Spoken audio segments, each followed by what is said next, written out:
good evening, guys. Good evening, guys. It's your bro, Richie Rich here again. Tonight, in this video, is now another extended video of the previous Ford F Series video, and now it's tonight. Sorry, I screwed up on the last video saying it was tonight. I got I got so confused. I don't know how I did that, but somehow I did. Anyway, so let's not get too carried away. So with that being said, let's continue from where I left off. So tonight is now another extended video, the previous Ford F Series video, and tonight I'm now in the next part, which is the F-150 King Ranch from 2001 and onwards. So without any further ado, let's get cracking. Let's continue. So let's start. So in 2001, Ford's marketing department leveraged a partnership with the 825,000 acre King Ranch, 825,000 acre King Ranch,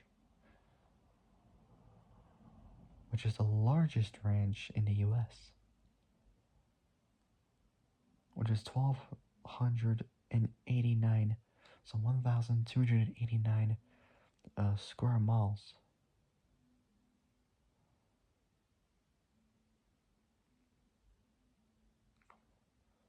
Located in Houston, Texas.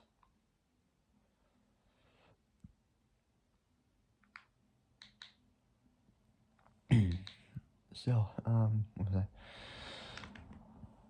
So, in 2001, Ford's marketing.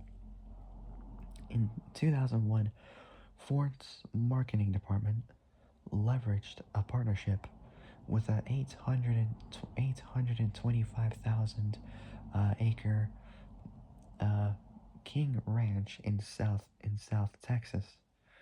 So in the south of Texas, which is the largest ranch in both Texas and the U.S., and which operates a large fleet of Ford trucks. The trucks emblazoned with the King Ranches running W brand and upholstered in saddle leather. You know, the leather like saddlebags, which, you know, in the past when when the cowboys were like literally doing deliveries in the olden times, like with horses, they passed the saddlebags to another rider halfway mark, and then the other rider goes to the other side of the halfway mark to make their delivery. I should know this because I watched Top Gear USA. They did the same exact with Mustangs, with the 2012 Boss 302, my most favorite Mustang of all time, and I believe the 2011, 12, 13, I think, Rush Mustang. I think it was 2011, 2012, I'm not 100% sure, but it was in Top Gear USA with both Tanner Faust and Rutledge Wood. Anyways, the trucks emblazoned with the King Ranch's running W brand and upholstered in saddle leather, the leather that was used to make saddlebags. It was the industry's first full-size lightweight pickup with a full rear passenger compartment and four full-size doors, being the super crew cab. Along with both the limited and platinum, the King Ranch continues to comprise the luxury end of the F-150 spectrum. 40% of King Ranch F-150, 40% of King Ranch F-150 sales are in Texas. whereas the other 60% are all across the U.S. All the across all the 50 states, including Texas. So 40% of King Ranch F-150 sales are in Texas, Ford's largest pickup truck market, whereas the other 60% were in the other parts of the U.S. states. Next is the F-150 Platinum version from 2009 and onwards. Introduced for 2009, the end of the 2000s before the start of the early 2010s, the Platinum's a luxury orientated trim of the F-150, effectively replacing the Lincoln Mark LT in both the US and Canada, though its production continued through 2014 in though its production continued through 2014 though its production continued through 2014 in Mexico. The Platinum adopted many of both the luxury features and content from the Mark LT with more subdued exterior styling. The Platinum's fitted with an egg crate grille, similar to early models of the Ford Expedition. So similar to early models of the Ford Expedition. In 2013, Ford began use. So in 2013, so 2013, Ford began use of the uh, platinum trim for Super Duty trucks, from the F250 to the F450 pickup trucks until 2016, during like the mid to late-ish 2010s. The Platinum trims an add-on pack to a Super Duty that's ordered as a Lariat. 2017 saw the Platinum become a separate trim level. Next is the F-150 Tremor from 2014 so F-150 Tremor uh, from 2014 to 2021 and onwards. So the F-150 Tremor from 2014 and 2021 and onwards. So for the 2014 model year, Ford introduced um, the Tremor model of the F-150. The Tremors replaced not replaced, sorry. The Tremors released as a high performance sport truck for street truck enthusiasts. The regular cab Tremors, based on the style of the FX Appearance Pack, with the 3.5-liter twin turbocharged EcoBoost V6 motor and a 4.10 to 1 rear axle ratio. The interior uses a console mounted shifter, um, console mounted shifter, custom bucket seats, and a flow through center console, not found in any other F-150. Flow through. I believe that what that means is like there's no like armrest in the middle, so basically you could crawl through. Like, for example, like if you're just bored of driving and you just want to rest and let somebody else drive, you just get out of the driver's seat and just go round back and just make your way through the rear seat. Or if you just want to drive, if you get bored and you just want to like take over, you can just, or if you're in a passenger seat, just go to the other side. Or if you're in the rear, just go past the gap and just poof in the driver's seat. You don't have to get out. Simple, just makes it much easier. Anyways, yeah. What was that? So the interior uses a console-mounted shifter, custom bucket seats, and a flow-through center console not found in any other F-150. The trimmer is available in both 4x2 and 4x4 configurations. Um, so there's two with 4 seats, both with either rear-wheel drive or 4-wheel drive, both 4-seaters. I believe it's 4 doors as well. I'm not 100% certain, but I don't know anything about 4x4 off-roaders at all. I don't know nothing about off-roaders whatsoever. Mainly because I'm not a fan of off-roaders at all. Ow. Yeah, I had to do that. So in both 4x2 and 4x4s, in both 4x2 and 4x4 configurations, both options feature an both an electronic locking rear differential and customized suspension. There are 2,230 of those trimmer trucks built. Less than 2,500 trimmer trucks were built. Ford reintroduced the trimmer with the Gen 14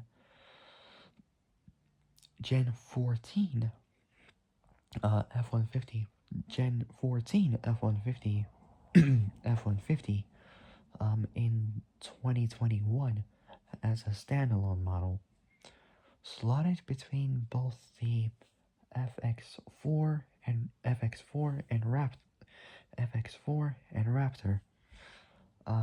with an updated 3.5-liter twin turbocharged EcoBoost V6 motor, producing 400 horsepower, 400 horsepower, and 500 pound-feet of torque.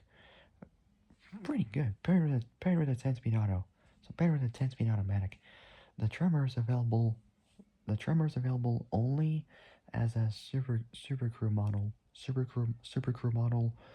with a uh, with a 5.5 with a 5.5 foot, so with a 5.5 foot bed, so 5.5 foot truck bed in the back, so 5.5 foot truck bed in the back with three, so 5.5 inch truck, so 5.5 foot with a 5.5 foot bed, with a 5.5 foot truck bed, 5.5 foot truck bed, with 3 specific trim levels: base, mid, and high. that offered both updated luxury and both updated luxury and convenience items. The updated trimmer features a revised shock absorber and suspension system, unique external styling kit, custom seats, vented hood, powder coated running boards, and various skid and bash plates. So various skid plates and bash plates. I know skid plates, but I know skid plates, but bash plates? Not a clue at all.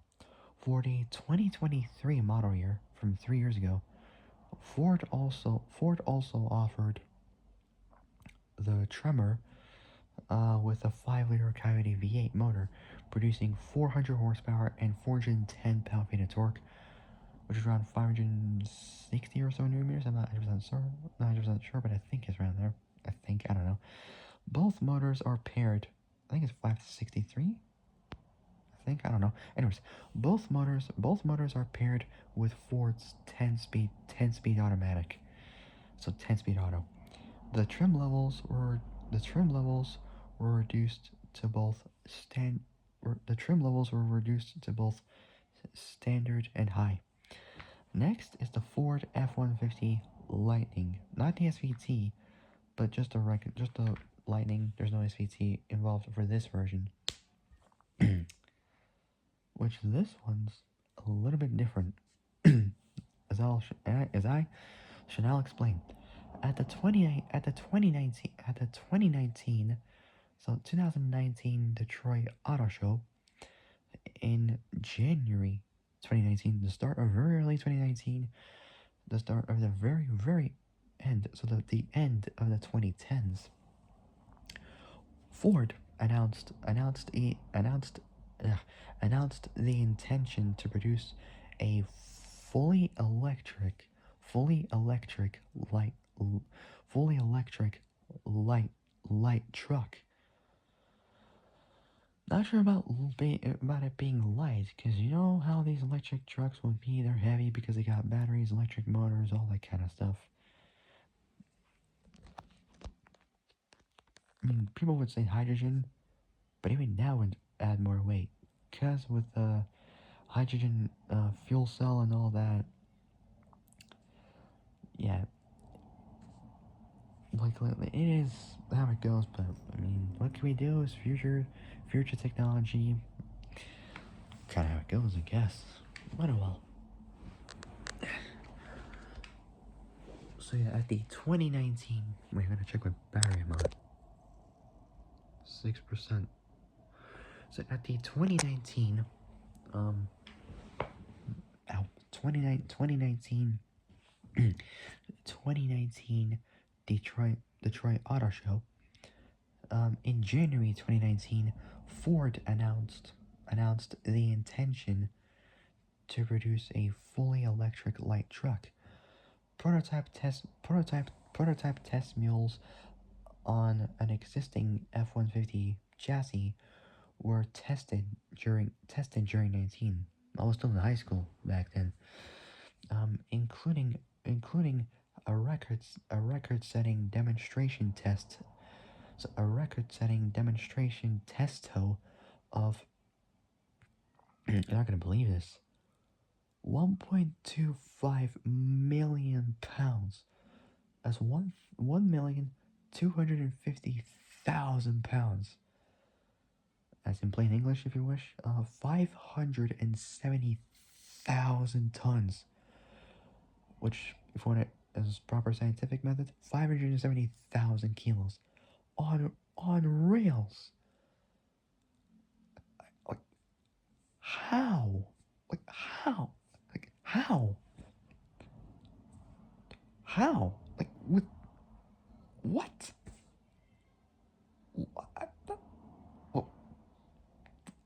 What? Are you kidding me? With like how? How the heck did a truck like that like tow that? Like how did a truck like prototype truck like that tow that amount of weight? Surely there's some method to their madness. I I'm speechless. I mean, that is brilliant. Honestly, that is just Lily. If you want to talk about like tug of war, there you go. That's your answer, folks. Not necessarily, but it's just a thing. But whew, my mind just went completely blown away. That is incredible. Honestly, that's like dedication to itself. That's incredible. I'm surprised and speechless. That's amazing. So 1,250. So 1,000, yeah, 1,250, 1,250,000, 1,250,000 pounds, which is 570,000 kilos on rails. Ford unveiled a truck called the F-150, the F-150 Lightning, F-150 Lightning, similar to the 1993 SVT Light, 1993 F-150 Lightning, but that was an SVT. This is not an SVT version, unfortunately, but oh well. At least it's a Lightning, so it sounds cool. So Ford unveiled a truck called the F-150 Lightning on May 19th, 2021. It intends to start production in the spring of 2022. Um, Ford received 44,500, so 44,500 orders. So Ford received 44,500 orders in the first 2 days, for the first 48 hours after the announcement, and a further 25,000 in the next 48 hours. So 2 days, 2 days, 2 days, 2 days after that. So after that, um, the low end configuration has 426 horsepower, 426 horsepower, 240 miles of range, and its smaller battery allows a 2000 and its smaller battery allows a 2,000 pound 907 kilo payload. Round up like 910 kilos if you round up with a proper equation. Payload. The high end configuration has 563 horsepower, the same as an SLS AMG 2011 Mercedes, but it's much lighter with a V8, obviously 6.2 liter naturally aspirated. So the high end configuration has 500. The high end configuration has 563 horsepower, 300, 300 plus miles, 300 plus mile capacity of range, 0 to 60 mile an hour times in the mid 4 second range, around 4.5, something like that. Like in the mid 4 second range, and towing capacity of 10,000 pounds, which is 4,536 kilos. Both models have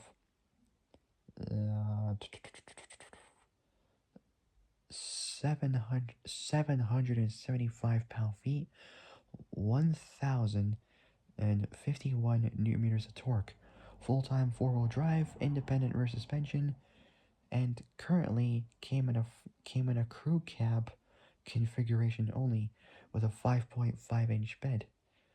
The active suspension provides real-time uh, load weighing function, like Tesla, for example.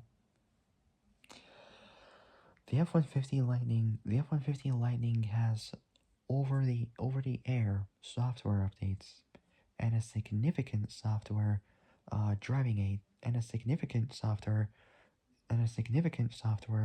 driving aids which allow limited hands-off highway driving. In other words, you can drive with lifting your hands off the steering wheel. I mean, it is a bit dangerous, but the car does that for you because it's got like sensors and radar and all that. So driving aids, so significant software driving aids, which allow limited hands-off highway driving, but fall short of full self-driving. The F1, but fall short on full self-driving. The F-150 Lightning provides household orientated v household household orientated household orientated V2G, vehicle to grid power which can meet the electrical needs of a typical American home for 3 to 10 days. It's like 72 to 240 hours. 3 to 10 days.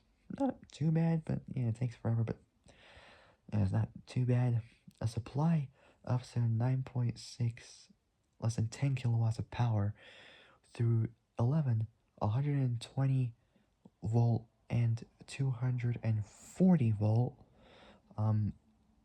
electric outlets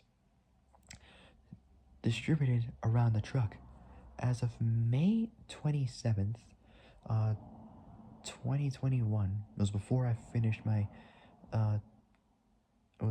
finished my final high school, well, second to last high school year for year 10, 10th grade. So as of May 27th, 2021, Ford has begun discussing the other vehicles beyond the F-Series, such as both the Expedition and Navigator, which will be underpinned by their full-size EV truck chassis, as well as the similar chassis which will be used for the Bronco, Explorer, and Aviator. Aviator sounds like a spaceship. Anyways, moving on. Next up is variants. So how much is there for this? Okay, so there's quite a lot, but not that much for each segment. So next up is variants. Variants.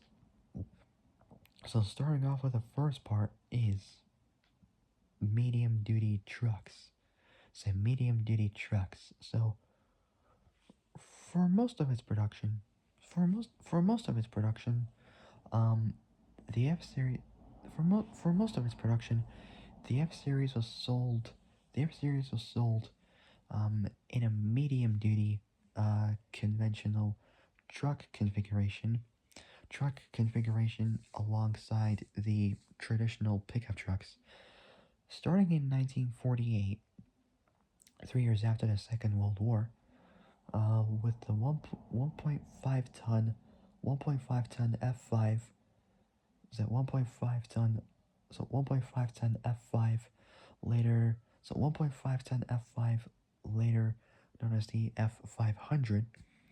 uh, the medium duty trucks, not heavy duty but medium duty trucks, ranged up to the F8 F800 prior to the 57 intro of the 1957 intro. So 1957 intro. So 1957 intro. 1957 intro of the Ford C Series tilt cab. The medium duty range was offered as both a conventional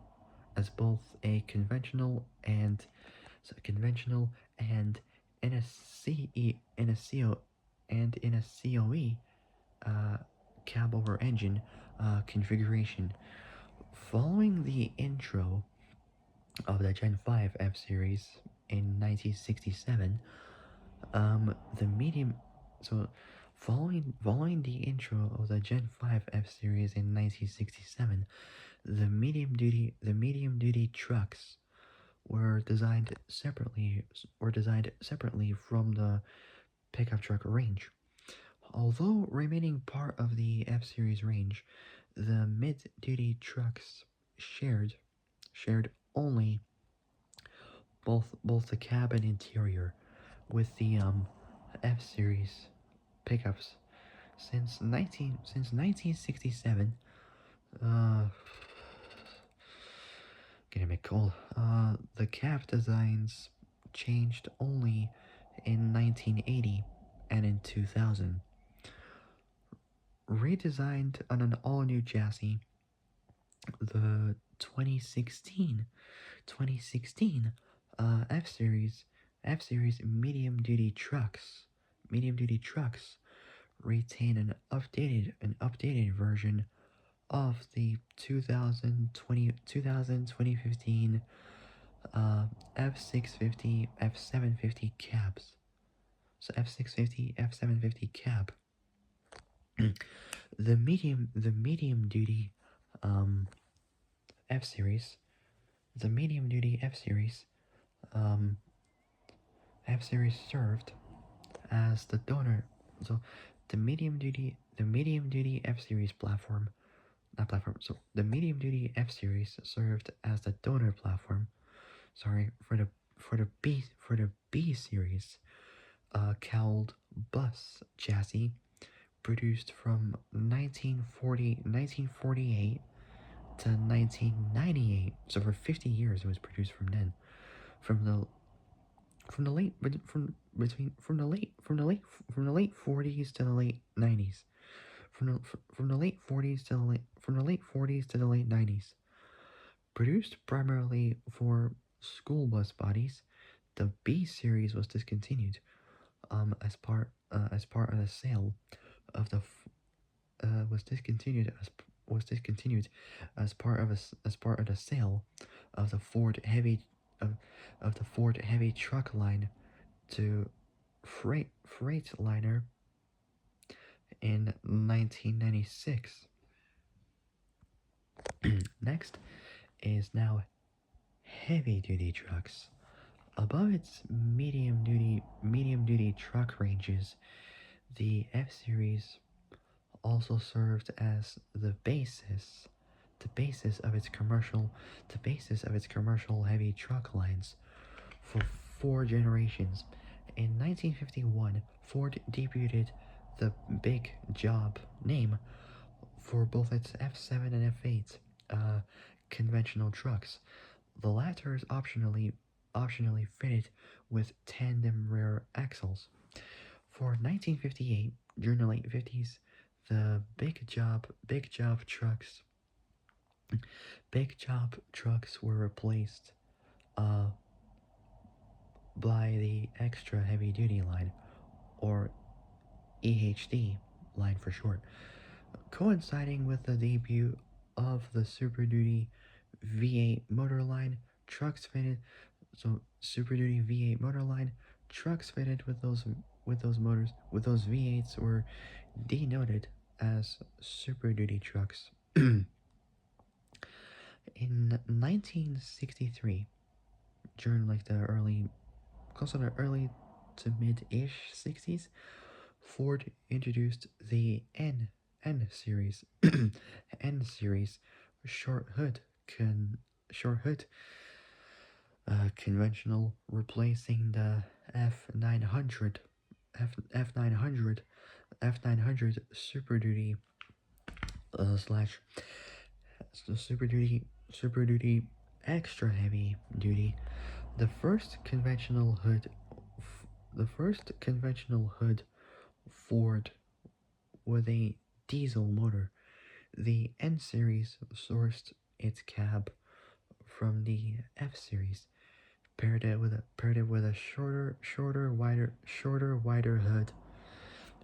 wider hood, wider hood, and mounting it higher. All right, next is vans. Should be interesting.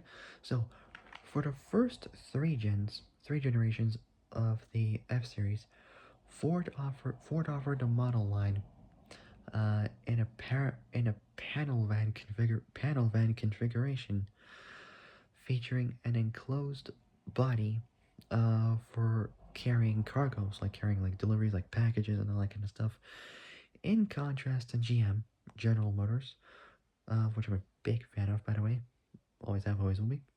Ford never offered a never offered a passenger carry-all variant of this body, competing against against either the Chevy GMC Suburban or the International.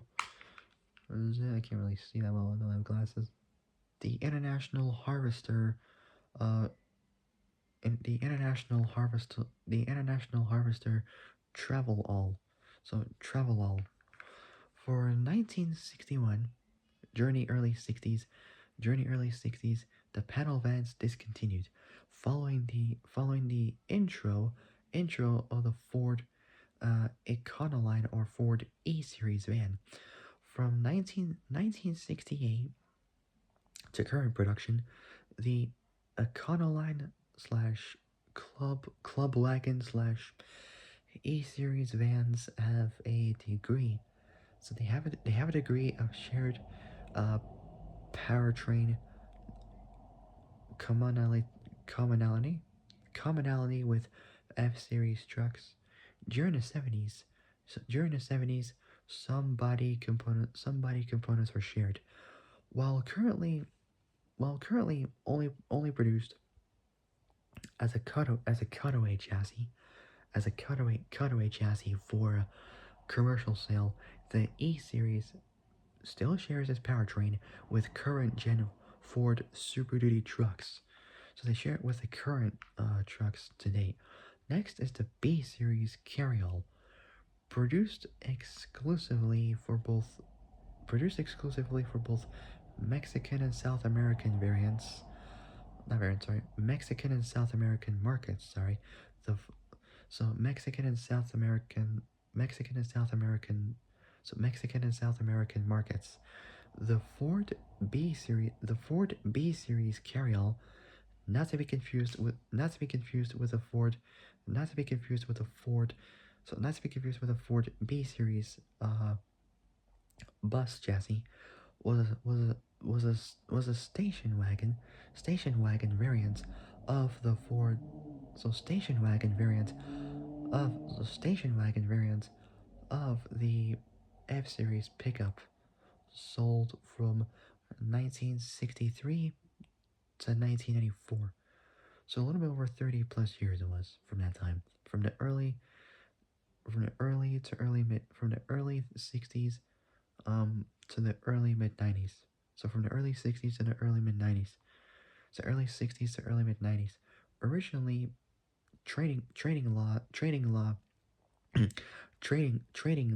trading law had prevented the exportation of the US produced so the US produced Ford Econoline van to both Mexican and South American regions.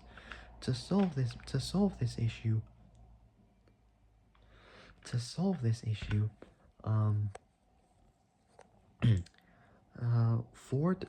Ford decided to use the F series chassis, which was so Ford.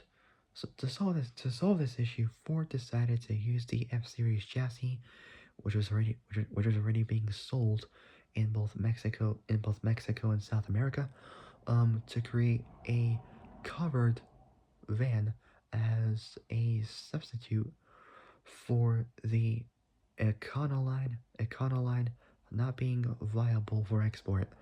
The B series carryall used the chassis running gear, front fascia, and uh, doors of the F100, later F-150 pickup. So pickup with a van con- with a van con- with a van conversion with a van con- so pickup with a van conversion, um, being outsourced to other companies and then sold through both Mexican and South American Ford dealerships. The original model, based on the Gen 4 F based on the Gen 4 F100 and sold as the B and sold as the B100 and sold as the B100 um and sold as the B100. So B100 was available as either a two-door panel van or a two-door panel van or a two-door station wagon.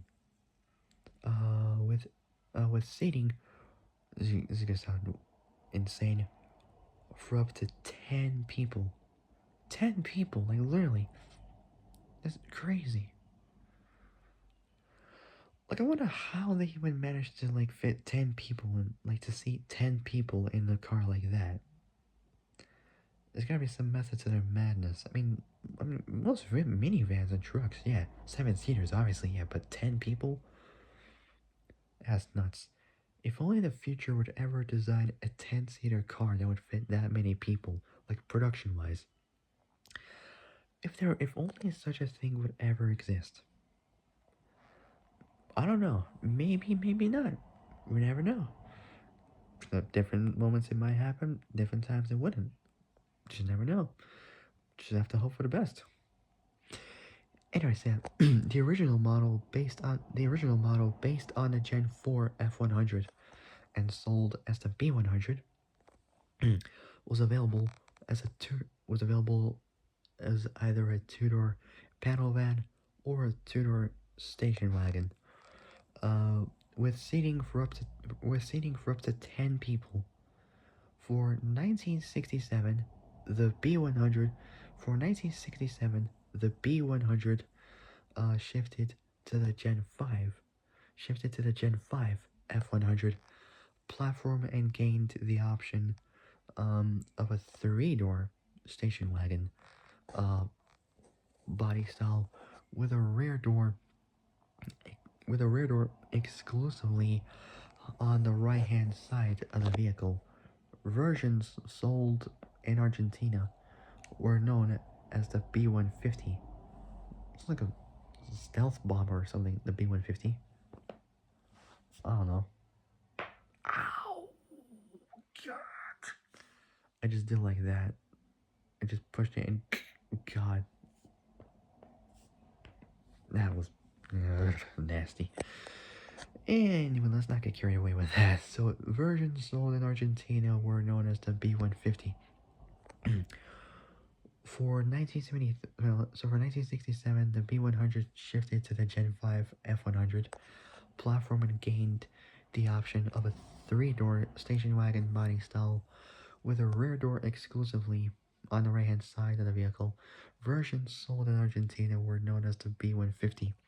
For 1973, the B100 for 1973, the B100 adopted the Gen 6 F100 platform. Gen 6 F100 platform. So Gen 6 F100 platform with specific South American markets also offered also offering a B250 carryall based on the 3/4 ton F250. The B250 kind of sounds like some army military vehicle or some army military firearm or something. I got not I'm not so sure, not 100% certain at all. It's just a guess. Anyways, with specific South American markets also offering a B250 carryall based on the three quarter ton F250 for 1980, the start of the very early 80s. The the B1s so for 1980 the B1 for 1980 the B1s renamed uh the B150 in all markets and shifted to the Gen 7 F150 chassis for 1987. So 87, 7 years later, the models renamed B the models renamed B200 and shifted to the Gen 8 F150 chassis. In 1994, so in 1994, uh, so in 1994, the NAFTA, NAFTA, North American Free Trade, North American Free Trade Agreement was established, which allowed for the exportation of the U.S. produced Ford Econoline van to both Mexican and South American markets due to more due to more tenient trade laws. Uh, this led to the discontinuation of the B series carryall. The so this led to the discontinuation of the B series carryall the same year, with it being unofficially replaced by the Econoline.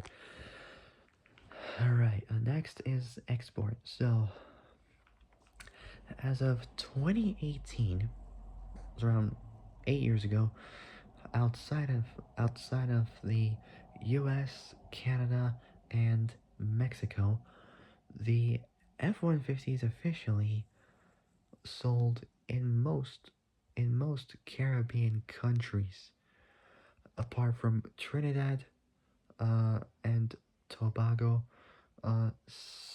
Saint Kitts and Nevis, and Cuba, the capital of Havana, which they mostly have like 50s American muscle cars. Can't really see what that says. Suriname, Ecuador, so Suriname, Ecuador, Peru, Chile, the Middle East, including Afghanistan, Iceland, China, Cambodia, the Philippines, Angola, Burkina Faso,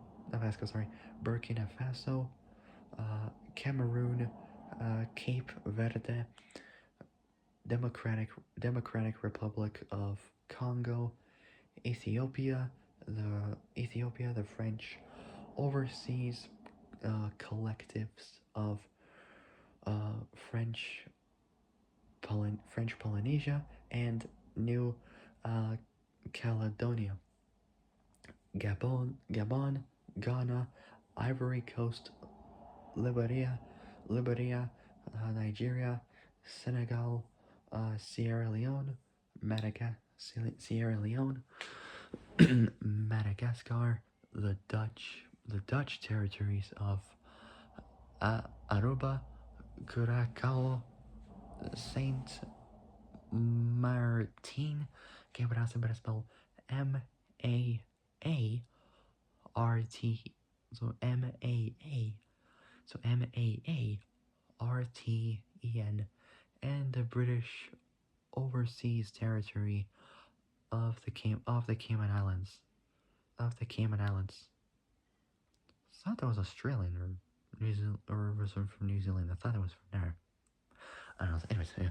Of the Cayman Islands, the SVT Raptors sold in the U.S., Canada, so U.S., Canada, so U.S., Canada, Mexico, the Middle East, including Afghanistan, China, Ecuador, Chile, and Peru.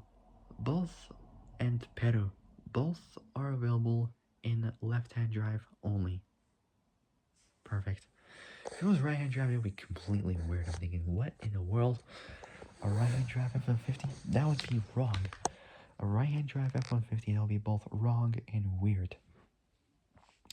So both are available in left-hand drive only. Much better, because it just feels much easier, you know? It's much easier to, like, maintain control of, so in left-hand drive only.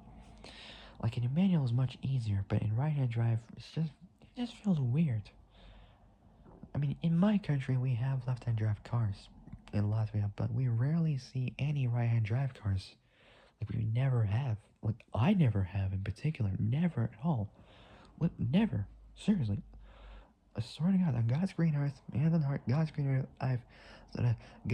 earth, I've never seen any right-hand drive cars in Latvia at all. It was always left-hand drive cars, which for me was just perfect. If many people would disagree, I understand. Most people in life, we agree to disagree on most things on occasion, not just cars, but things in life in general. It depends. Many people like, many people don't like.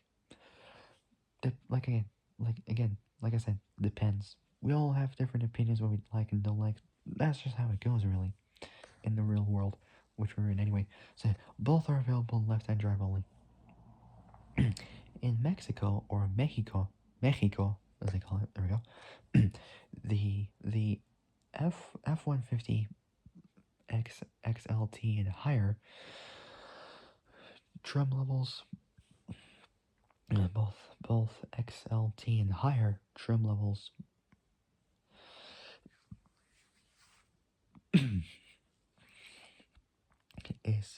is called the Ford Lobo and Ford Wolf, while the F-150 SVT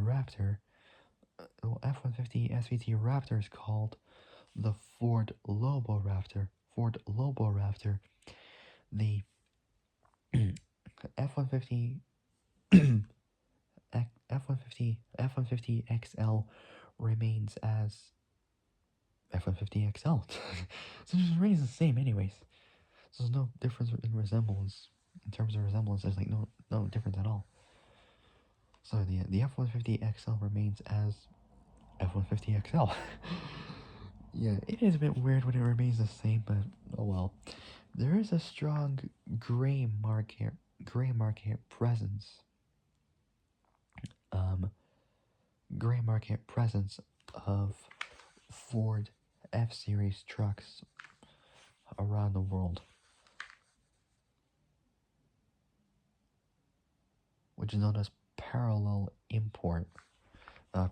presence of Ford F-Series trucks around the world, most notably in Europe, China, and South Korea, are usually driven by wealthy car enthusiasts, as the higher end trim models are the most sought after versions. In in Australia, for example, they are popular with those wanting to tow both heavier trailers and caravans. In Bolivia, for example, quite dangerous to be honest. Ford F Series trucks are imported from the U.S., so imported from the states. F-150, F-150 single, both super cab and crew cab are available with both short and long bed configurations. F Series heavy duty, uh, F Series heavy duties like the F250 and F350 are available. So F250 and F350 are both available in both super cab and crew cab with a long bed, but the F450s available, however, only in a chassis version. The F150s of the F150 Raptor is available too. In the UK, most import in the UK ugh, most in the UK most imported Ford F series trucks are the F150 model F150 model in left hand drive, and usually the higher end 4-door versions. If they're using F250, F250 or F250 or F350 or even F450 or F550 or even F550 or even F650 in the UK, you would be screwed. Like literally, if you were to try driving those trucks in such tiny British roads, you wouldn't be going anywhere because of how huge those trucks are on such small European roads like this. You would spend hours trying to figure your way out, and by the time you will, you would have to start all the way back down from scratch all over again, back to the start. So my advice is, if you're gonna get a truck, get something a little bit smaller, but still nimble enough so it can cope with European roads. Because otherwise, you're just gonna block up the entire streets, and you're gonna get a bunch of road rage from people yelling at you, cursing at you, and just making rude gestures as well. Just people giving you a hard time, technically. Because you wouldn't want that. My advice is get it like a smaller, decent pickup truck that you can use every day on the road.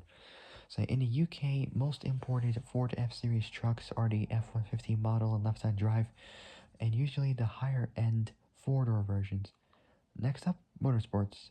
The truck won the San Felipe 250 8 times between 1999 and 2007.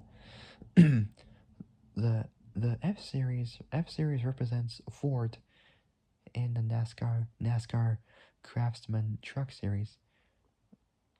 Greg Greg Biffle, full name was Gregory Jack Biffle, born December 23rd, 1969, in Vancouver, in Washington, in the city of Vancouver, Clark County, Washington. Not Vancouver in Canada. So in Vancouver, Clark County, Washington, passed away at age 55 on December 18th, 2025 last year, 4 days after my 20th birthday. In Statesville, in the city of Statesville, Iredell County, North Carolina. So for those who don't know who Greg Biffle is, his full name was Gregory Jack Biffle, nicknamed the Biff.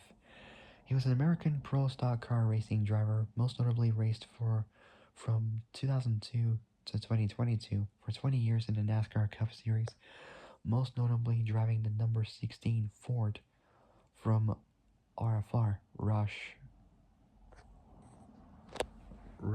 Fenway Racing from 2002 to 2016, and last competed part-time in the ARCA Menard Series West, driving the number 23 and 24 Chevy SS for SPS Sigma Performance Services last year in 2025. And cause of death, what is it? So a Cessna Citation 550, or as a Cessna Citation 2 private jet, um, registered by Biffle, crashed while attempting to land at Statesville Regional Airport. All 7 people aboarded the plane died as a result of the crash. Biffle's identified as a passenger by the North Carolina State Highway Patrol, or NCSHP. The families of those affected released a joint statement saying that in addition to Greg Biffle, his wife Christina and both of his children were aboard. Pilots Dennis and Jack Dutton and former Kennedy Wallace hauler driver Craig Wadsworth were also on board the aircraft. Man, may rest in peace.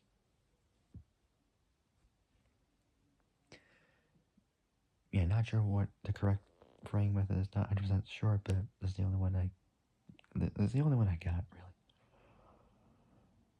Like, is there a proper praying method if someone passes away? I don't really know, because this is the only one I got. Like, I'm not 100% sure from that. I don't really know. Anyway, so, where was I?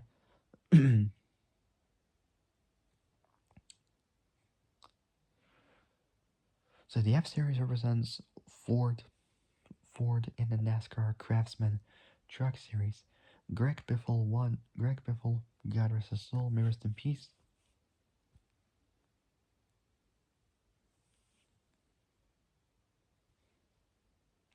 Greg Biffle, God rest his soul, may rest in peace. So God rest his soul, may rest in peace. Won the 2000 NASCAR Craftsman Truck Series Championship, or NASCAR CTSC, being the only Ford driver to do so. Ford also won the manufacturers' championship in 1999 and 2000. Drivers such as both Roger Norman and Larry Roeseler won the Prim 300 in 2003, 7, and 8. In '08, Ford announced its entrance into the Baja 1000 Class 8 race for moderately modified full-size pickups. The driver of record was Steve Olikos, supported by co-drivers Randy Merritt, Greg Foutz, spelled Foutz or Z, and Bud Brutzman. The vehicles built with collaboration between the Ford SVT Special Vehicle Team, Ford Racing, and Foutz Motorsport Incorporated. The F-150 SVT Raptor R completed the 2008 41st Decade, so TECATE Score Baja 1000 race. in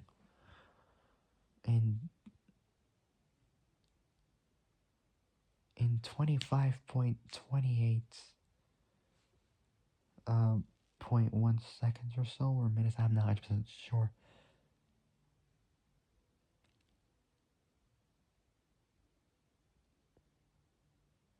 So 25.28.10, and ranked 3rd in its class both Tavo and Gus Vildosola.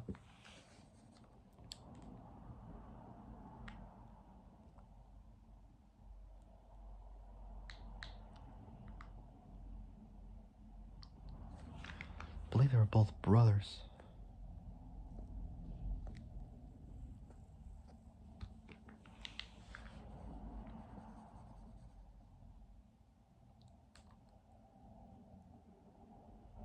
Who are named, first one, Gustavo Vildosola Perez Tejada, born February 1st, 1982, better known as Tavo Vildosola, is a Mexican off-road racer and entrepreneur.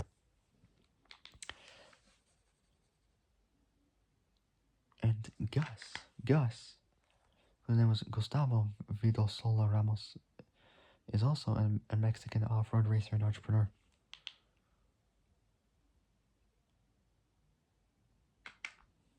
So they both won the event in 2010. In the best in the desert race series, an F-150 SVT Raptor R. So in the best in the desert race series, an F-150 SVT Raptor R completed the Terribles 250 race, placing second overall in the Class 8000. In January 2010, a single Raptor SVT number 439, driven by Javier Campillay, I can't pronounce it, but it's spelled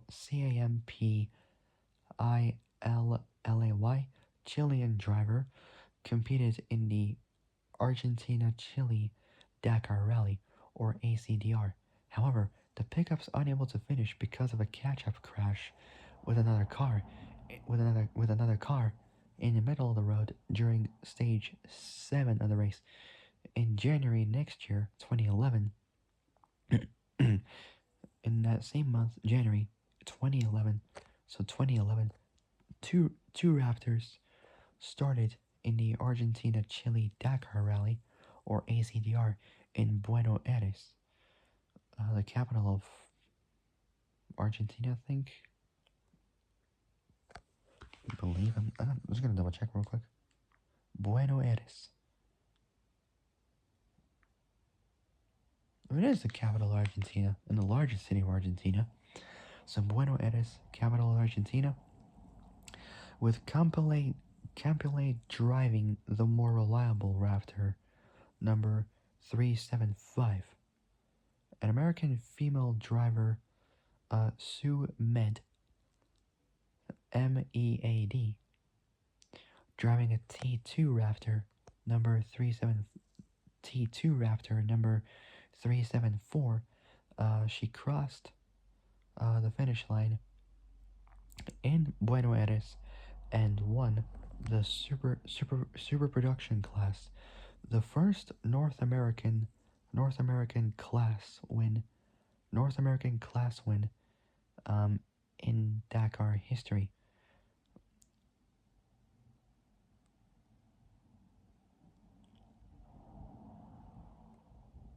Campele was so Javier was unable to finish the 12th stage after losing time because of mechanical failure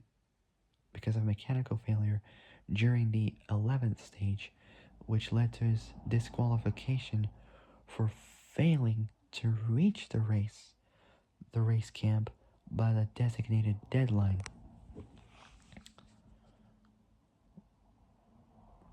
Things are serious back then.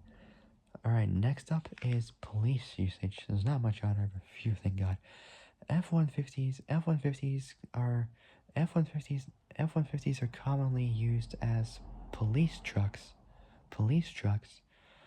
They're primarily used to patrol off-road areas such as mountains, forests, flooded areas, shorelines, and beaches, where a standard cop car has difficulty maneuvering. In addition, where a standard cop car has difficulty maneuvering.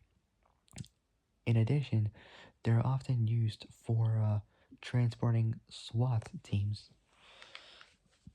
Never knew what SWAT stands for. Special Weapons and Tactics. So transporting SWAT teams and can even have facilities to both securely detain and transport a small number of suspects. Other common cop uses include equipping the truck with cages for either animal control or using them to transport either mounted units or police boats. Next is awards and recognition. The F-150 and awards and recognition. So there's a fair amount of awards and recognition to it. The F-150s won numerous awards. In 2009 alone, it received Motor Trend 2009, Motor Trend 2009 Truck of the Year Award, 2009 Best redesigned vehicle from Kelly Blue Book's website, which is kbb.com. Top honors as the Truck of Texas, as well as the best luxury pickup for the 2009 F-150 King Ranch from TAWA or TAWA, Texas Auto Winners Association. Not winners, sorry. Texas Auto Writers Association, sorry. Automotive Excellence Award. In the Automotive Excellence Award or AEA Automotive Excellence Award in the workhorse category for popular mechanics. Top safety pick from the Insurance or IIHS Insurance Institute for Highway Safety for its standard safety technology, safety canopy, side curtain airbags, and advanced track with roll stability control or RSC.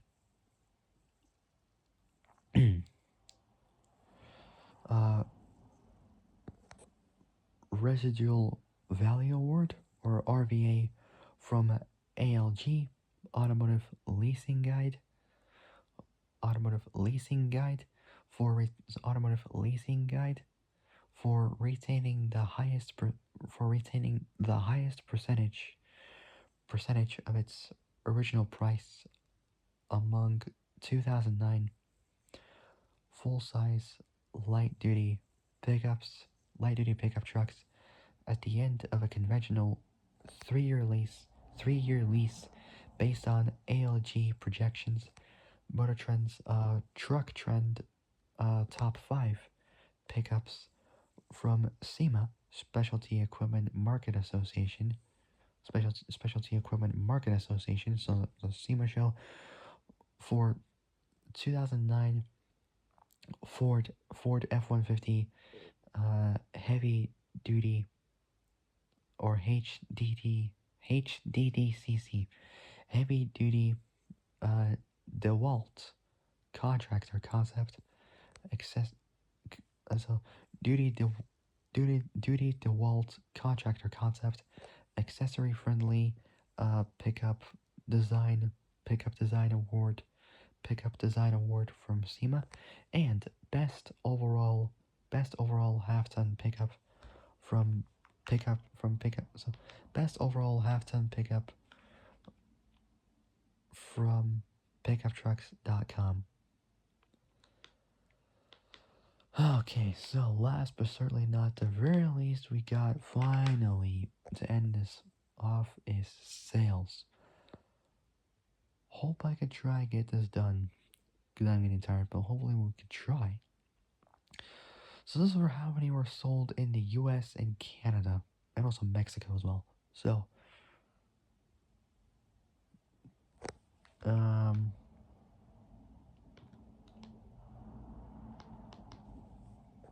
so starting off with the first one is 1997. So,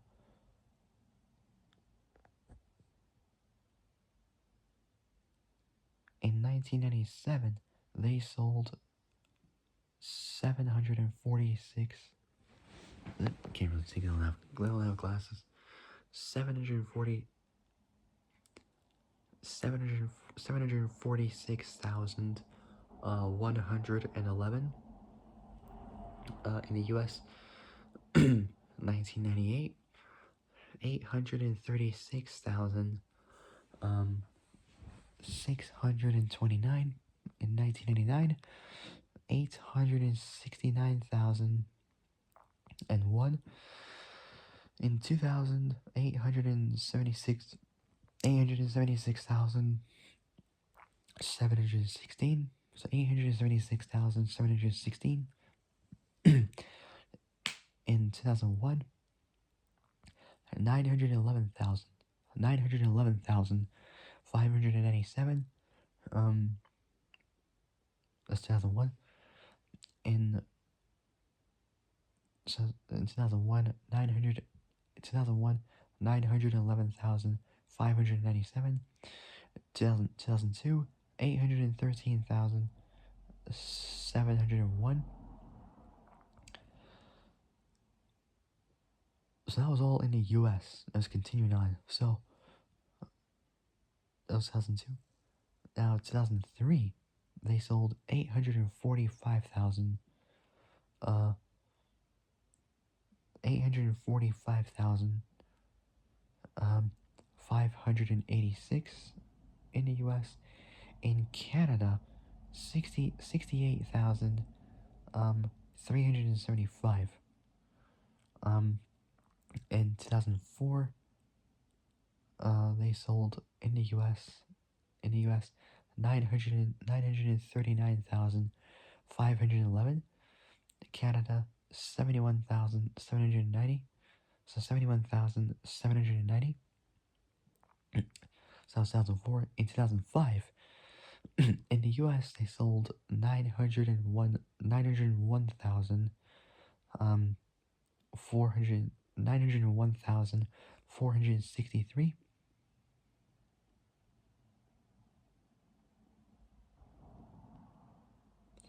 So 2005, 2006, they sold in the US 796,000.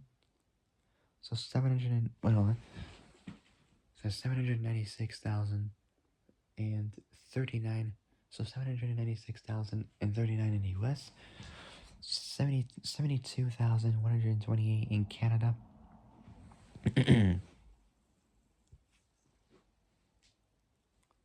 So 2006, 2007, they sold 690,589 in the US.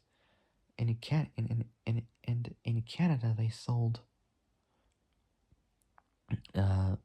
73,618 of those. Even though citation was really needed for that, but oh well. Bit more than 2006. Citation was kind of needed for 2007, but oh well. Next is 2008. So in 2008, they sold 515,513 in the US. In Canada, they sold 67,749. So that was 2008. And then we got the end of the 2000s. 2009, they sold in the US 413,625. So 2009, 413,625. So 413,625 in the States, in the US. In Canada, 81,396. In 2010, started very early 2010s, In the U.S., 528,000, 528,000,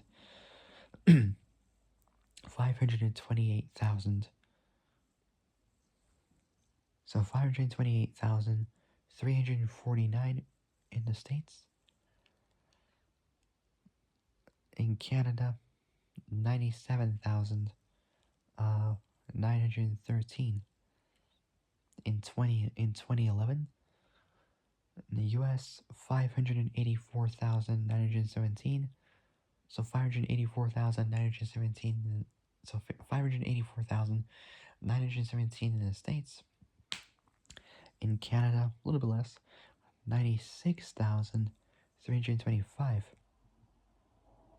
Was it 2011? In 2012, in the U.S., 645,316 in the States.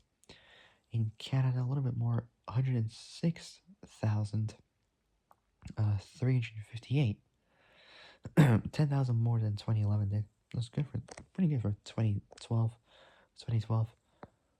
Next is 2013. They sold in the U.S. 763,400, so 763,000, so 763,000, 402 in the U.S. So it's over like 120,000 more than 2012 did in the U.S. And in Canada, they sold 122,325. So roughly around 16,000 more than what 2012 had to offer. Good for 2013. Good for 2013. In 2014, they sold in the U.S. a little bit less, by 10,000 or so, 753,851 in the States. In Canada, 126,000, 227, in Canada. In 2015, 780,000, 354, so 780,354 in the States. Canada, 118,000, sorry. 118,837. So 2014, 753,851 in the States, 126,277 in Canada. So 2014, 2015, 780,354. So 2014, 753,000. So 2013, 763,402 in the States. 122,000, 122,325 in Canada.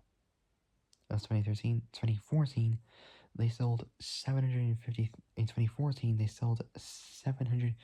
In 2014, they sold 753,851 in the U.S. In Canada, they sold 126,277.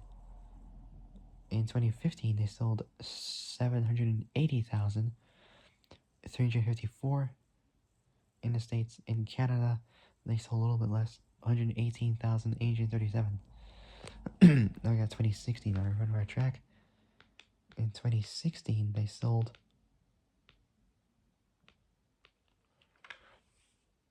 820,799. Well, 820,800 if you round up. In the States. In Canada, they sold 145,409. That was 2016. In 2017, they sold 896,764 in the States. Canada, 155,290. So in Canada, so 2016. Now 2017, So 2016, 820,799 in the States, 145,409 in Canada. So 2016, 2017, they sold 896,764. So 896,764 in the States, 155,290 in Canada. Now we got 2018, so that's including Mexico. So in the States they sold 909,320 in the States. Wait, what? So wait, 909,330 in the States. Sorry, eyes are burning on fire. So in 2018 they sold. In 2018, sorry, in 2017, 896,764 in the US. Canada, 155,000 290.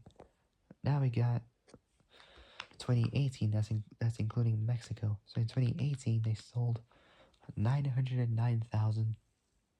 So 909,330 in the States. Canada, 145,000 145,094 in Canada. Mexico, 15,096. In 2019 they sold 896,000. Wait, 896,528. That's not 28, sorry. 896,526. 896,526 in the States. In Canada, 145,064. That's around 660 less than what 2018 sold. Not bad. 145,064 in Canada. In Mexico, 14,459 were sold in 2019. Now, we got to the worst year in all of human history, 2020. Like I mentioned, we all faced this year. It wasn't pretty at all. So we all faced it. Like most of us made it. Some not as such, but God rest their souls, may rest in peace. But yeah, we all managed to try and stay safe. Social distancing, masks, sanitizer, which they smelled like crap. Like God, it was so strong. Like God, Lord. I wonder what they put in these sanitizers. Like what the heck? Because they smell so strong. Literally, hand sanitizer, they smell so strong. I don't know what they put in this thing, but I don't know. But it's so strong. It's like alcohol, like a whiskey type strong kind of smell. I don't know how to probably explain it, but you guys all know what I'm talking about with hand sanitizer during COVID and whatnot. But it was a struggle, like a big struggle. Even behavior was just the worst. Some very well, most like that as such. But like I said, we all got through it in the end. So in 2020, in the States, they sold 787,370. So 787,000. 370. So 787,000. 372 in the States. In Canada, so in Canada, despite the COVID issues, 128,000. 649 in Canada. Mexico, 10,810. Now we got 2021, which improved a little bit better. So in 2021, in the States, 726,004 were sold in the States. 116. Wait, hold on. So 726,004 were so 726,004 were sold in the States. 116,402. So 726,004 were sold in the States. 100, so 726,004 were sold in the States. 116,000 116,402 were sold in Canada. In Mexico, 9,407. That's the least amount in Mexico. Less than 9,500. Next up is 2022, which was also a pretty good year. Um, in the States, 653,957 were sold. So 653,907 were sold in the States. So 653,900. So 653,957 were sold. So 653,900. So 653,000. 653,957 were sold in the U.S. 114,000. So 653,900. So 653,000. 957. So 653,957 were sold in the 653,957 were sold in the States. 114,729 were sold in Canada. In Canada, 11,589 were sold in Mexico. Almost there. Next is 2023, which half of it was alright, half of it, yeah. It's 2023. In the states, they sold a little bit more than 2022 had. 750,000. 700. So 700. 750,000. 789 were sold in the States. 123,267 were sold in Canada. 123,267 were sold in Canada. So in Canada, 12,254 were sold in Mexico. Next is 2024. So we're the second to last. So the second to last one. So 2024, 765,000. So 765,600. So 765,000. 600. So 765,649. Well, 650 almost were sold in the U.S. 133,857 were sold in Canada. 10,590, well, 10,600 almost were sold more than 2023 had. So 2024 sold over 10,000, 10,500 more than what 2023 had. Not bad.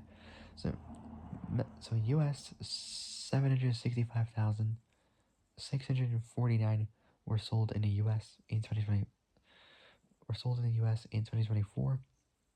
That's the US. In Canada, they sold 133,857 in so 133,857 were sold in Canada. And in Mexico, there were sold, and in Mexico, so 133,857 were sold in Canada, and so in Canada, and 12,000 12,967 12,961 were sold in Mexico. And last but certainly not the very least, we got is 2025, which was a pretty good year, honestly. Well, I mean, there were some ups and downs, but most was pretty good. So, in the US, they sold, still the only one there is, 800, 800, 800, 820 828 828,000 um 828,832 were sold in the States, so in the US. None were sold in either Canada or Mexico. So none of them were sold in either Canada or Mexico. So out of those two, they were not sold at all, only in the US for last year. Alright, and that is officially the end of the Ford F-Series lineup. Alright, so that's gonna wrap it up for tonight. So if you guys like this video, like, subscribe, comment below what y'all think. Hit the notification bell and hit all so you to make video uploads. For my next video, I don't know what I'll do, but I'll think of something. Alright, so I gotta go. I'll see you guys in the next video. Till then, stay safe, have a great evening, and have a great day tomorrow morning.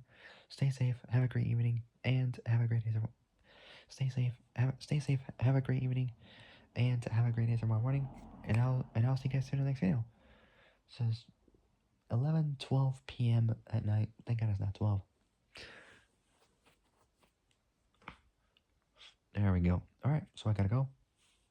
I'll see you guys soon in the next video.